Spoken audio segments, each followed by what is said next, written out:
Web3 users will soon be able to experience Africa, Costa Rica, and Ukraine in the metaverse as organizations recreate virtual environments with a purpose. The metaverse is quickly becoming one of the most important places for companies and individuals looking to expand their reach. New findings from research firm Markets and Markets predict that the metaverse market size will grow from $61.8 billion in 2022 to $426.9 billion by 2027. In addition, a recent report from Juniper Research links non-fungible token (NFT) growth to metaverse use cases. According to these findings, metaverse-related NFTs will experience an increase from 600,000 transactions in 2022 to 9.8 million by 2027. Given this potential, a number of regions across the globe have started to establish a virtual presence. For example, the Emirate of Dubai announced the launch of the Dubai Metaverse strategy in July this year.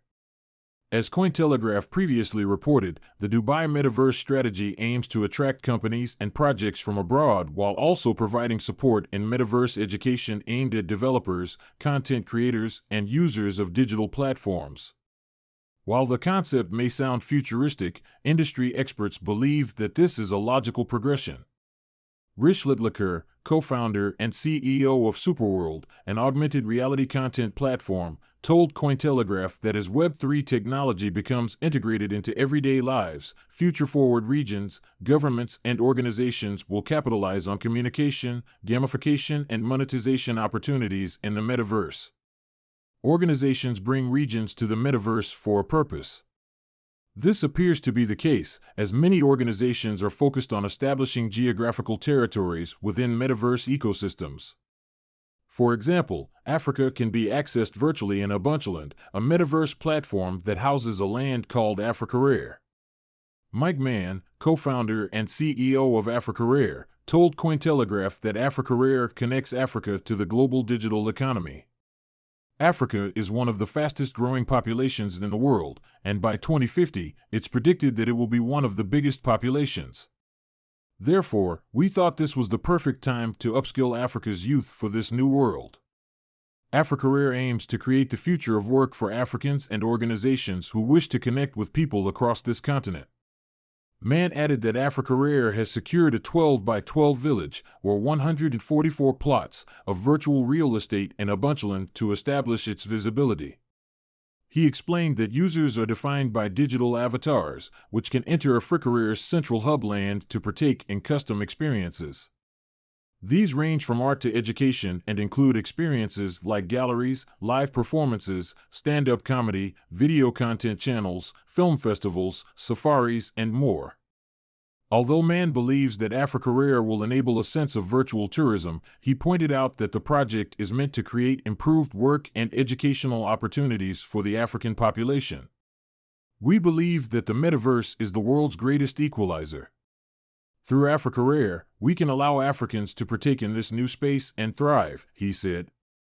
In order to ensure this, Mann explained that the World Data Lab, a data enterprise based in Austria, recently acquired a 6x6 village in Ubuntuland to develop their presence and connect to other organizations within this part of the metaverse. According to Mann, World Data Lab plans to use this collaboration to raise awareness of key impact topics through virtual initiatives. This includes developing a data science metaversity to better understand Africa's growing population. Mann further commented that companies establishing a digital presence in Ubuntuland will seek to recruit a digital workforce from the platform's user base. Mann noted that users in Ubuntuland will use the Ubuntu token as its currency, which is built on the Ethereum blockchain and will be made available later this year. In the meantime, Mann remarked that art galleries across Africa Rare have already been established and are dedicated to showcasing Africa's prolific creativity. Over 15,000 users visited the platform during an alpha launch we did in October 2021 with our Mila Gallery, he said. Based on this success, Mann noted that the Mila Gallery, which means tradition in Swahili, will continue to host curated collections by some of Africa's foremost artists. He also shared that Africa Rare's Inuka Gallery, Swahili for Rise, will feature works by emerging African artists. Both galleries will stage various exhibitions on an ongoing basis, with art pieces being sold as NFTs, he said. While Ubuntuland is focused on Africa's metaverse, a project known as EGLD will allow users to virtually experience the Central American country of Costa Rica. Bartek Lechowski, chief operating officer of EGLD, told Cointelegraph that the platform reconnects people to nature through blockchain technology.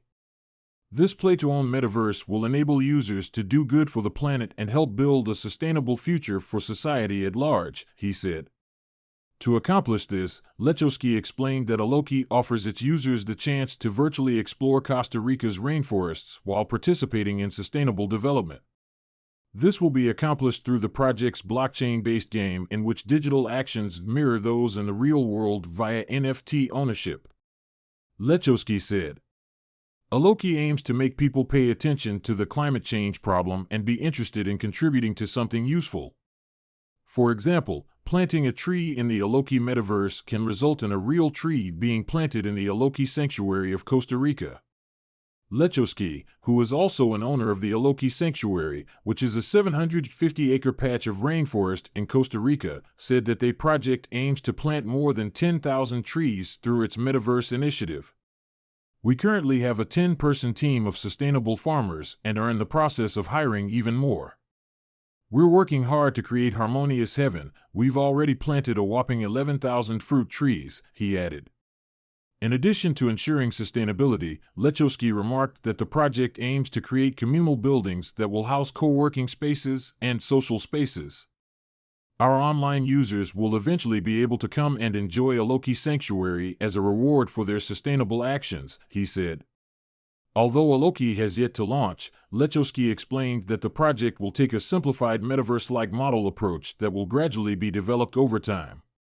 We plan to launch EGLD for our community as soon as there is a common metaverse standard implemented to work across different platforms, he remarked. Fortunately, work being done by the Open Metaverse Alliance is currently focused on implementing such standards. It's also notable to mention that a nonprofit organization known as the Heritage Hub will soon allow users to experience Ukrainian history within the metaverse. Brittany Kaiser, co-founder of the Heritage Hub, told Cointelegraph that the organization uses digital scanning, 3D modeling, and NFT tokenization to preserve local heritage to be shared globally in a metaverse museum. She said, "The problems it solves are threefold. Firstly, to have a digital archive of all heritage and cultural sites, artifacts, art, and other items of importance to a nation's history and identity. Secondly, it allows all items to be encrypted on the blockchain for tracking and traceability in case of destruction or disappearance. Lastly, it allows us to use Web3 business models to fund the historic preservation of these sites and items." Kaiser explained that the first metaverse being built is for Ukraine to ensure that anyone in the world will have a chance to experience the important cultural heritage of the country. Taras Gorbel, co-founder of the Heritage Hub, added that people will also be able to contribute to digital tourism revenue that will help the country rebuild after the war. Users will be able to visit sites that are still standing, but that are difficult to visit. Eventually, through an avatar, users will also be able to visit sites that have been destroyed in the war but have been rebuilt digitally. A metaverse with purpose to drive adoption. Although it's innovative for organizations to recreate various regions in the metaverse, it remains questionable if users will want to engage with these platforms. For instance, market research firm Ipsos recently conducted a survey for the World Economic Forum that found half of adults across 29 countries are familiar with the metaverse. While notable, the study also found that excitement for metaverse adoption is significantly higher in emerging countries in comparison to most high-income countries. The report noted, more than two-thirds of people in China, India, Peru, Saudi Arabia, and Colombia say they feel positive about engaging with extended reality, compared to fewer than a third in Japan, Great Britain, Belgium, Canada, France, and Germany. This in mind, Mann believes that education is still needed in order to drive adoption. Education and access is needed to upskill and empower Africans and the general population about these new technologies and how they can create equal opportunity, he said. Echoing this sentiment, Ludliker noted that regions like Dubai that are looking to enter the metaverse also require education that extends beyond the hype of NFTs and blockchain technology. The vast majority of people need to understand how they can benefit from this technology in the real world, he remarked. In addition, Lechowski pointed out that a metaverse with purpose will be essential moving forward. Simply redirecting daily activities into the metaverse is not going to drive massive adoption. We believe that providing custom experiences might do just that. For instance, even if a metaverse is only capable of providing an imitation of reality, Lechowski believes that a Loki has the potential to democratize access to nature in the long term.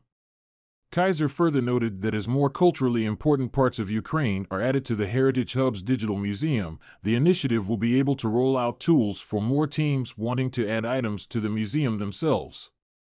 In the future, other countries will be able to use the Heritage Hub tech stack to create digital tourism revenue and to open source access to their heritage for education and recreation.